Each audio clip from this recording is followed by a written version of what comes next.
Welcome back to Connect and Transform. In this video we're going over the code that produces scatter charts, and this probably took less than 5 minutes because all the code already existed as a subset of the code that handled line charts. First I'm going to go over another slight issue that I saw, which is in the function that formats axis values. There were two cases where we were displaying a number with one decimal place, but it was previously written as parse int. So I've updated this line to use parse float as well as this line. So each of these two that were to fixed with one decimal place are now using parse float instead of parse int and are displaying as expected. So with that out of the way, let's look at the function that produces scatter charts, and that's the entire function that I've highlighted, and that is precisely a subset of this line chart. And I know that because I copied and pasted this code and then I removed the bits that were not needed, and I think I renamed one variable. I renamed it to radius so that it wasn't referencing the word line in the variable name.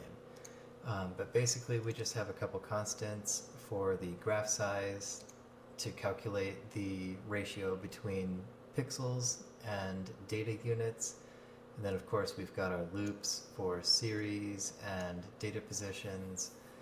We've got, we're creating some group elements, creating a group element. We've got X and Y offset values and more constants for calculating various X and Y offset values, the amount of horizontal space used per data index, some variable code for circle radius, some code to create the circle that you see that is the actual data point visible on the graph, and then we've got a second circle that is larger that interacts with the mouse. This one is initially hidden.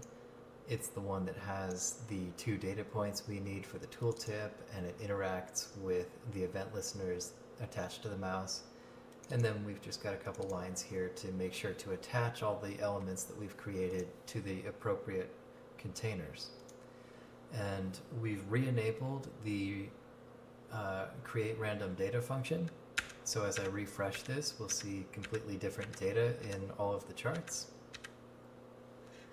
And you'll see on the y-axis I've chosen to give it a non-zero minimum and a large maximum, just to demonstrate that it still works even when the y-axis minimum is greater than 0.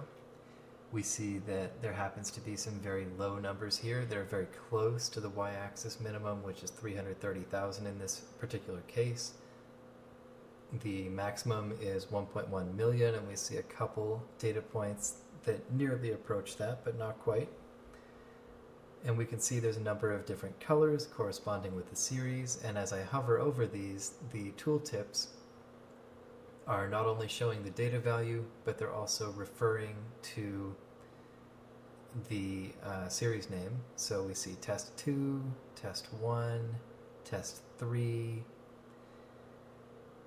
test 2, test 3, and so on and so forth, and test 4, for example. So there you have it.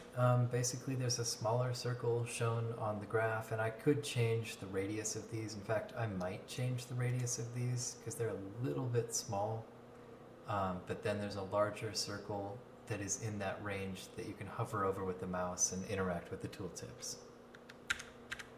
So there you have it, scatter plots in less than 5 minutes. Thank you for watching.